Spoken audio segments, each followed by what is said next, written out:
Hi అండి, అందరికీ నమస్తే. Welcome to my channel. ఈరోజు ఈ వీడియోలో మనం ఇంట్లో ఉన్న దుష్టశక్తిని తొలగించడానికి 10 ఖచ్చితమైన మార్గాలను గురించి క్లుప్తంగా తెలుసుకుందాం. అదేవిధంగా మన ఇంట్లో దుష్టశక్తి ఉన్నదా లేదా అనే ఎలా తెలుసుకోవాలి అనే విషయం గురించి కూడా ఈ వీడియోలో మనం తెలుసుకుందాం.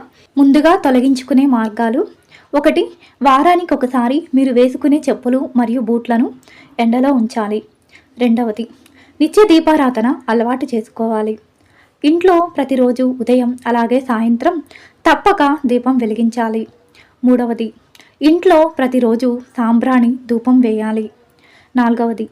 ఇల్లు ఎప్పుడూ క్లోజ్డ్గా చీకటిగా ఉండకుండా గాలి వెలుతురు ధారాళంగా వచ్చే విధంగా చూసుకోవాలి. 5. ఇల్లు తుడిచే నీటిలో 3-4 రోజులకు ఒకసారి పసుపు సముద్రపు ఉప్పు వేసి ఇల్లు తుడవాలి. 6.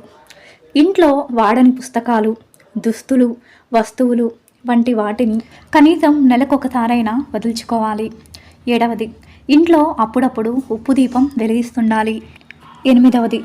వారంలో కొంత సమయం మనం నిద్రించే మంచాన్ని మరియు పరుపుని ఎండలో ఉంచాలి. 9.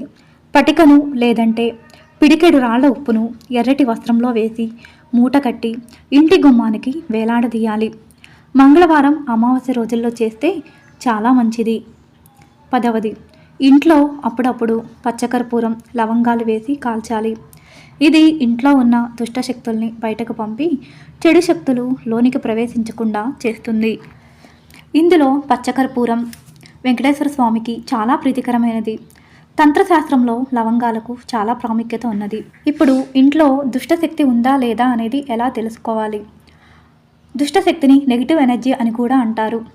ఒక గాజు గ్లాస్ నిండా నీళ్లు పోసి అందులో పిడికెడు ఉప్పును శివనామస్మరణ చేసుకుంటూ పోయాలి. ఉప్పు కరిగిపోయిన తర్వాత ఆ గాజు గ్లాసుపై మూత పెట్టి దానిని ఇంట్లో ఉన్న నైరుతి దిక్కుల్లో రాత్రి ఉంచాలి. ఉదయం లేచిన తర్వాత గ్లాసులోని నీళ్లు నల్లగా మారితే ఇంట్లో నెగిటివ్ ఎనర్జీ మామూలుగా ఉన్నట్లు.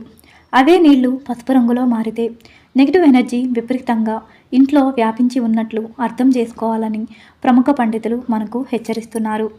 ఫ్రెండ్స్, ఈ వీడియో మీకు నచ్చినట్లయితే ప్లీజ్ లైక్ చేసి మా ఛానల్ని సపోర్ట్ చేయండి. మరిన్ని ఇంట్రెస్టింగ్ వీడియోస్ కోసం మా ఛానల్ని సబ్స్క్రైబ్ చేసుకోండి. Thanks for watching.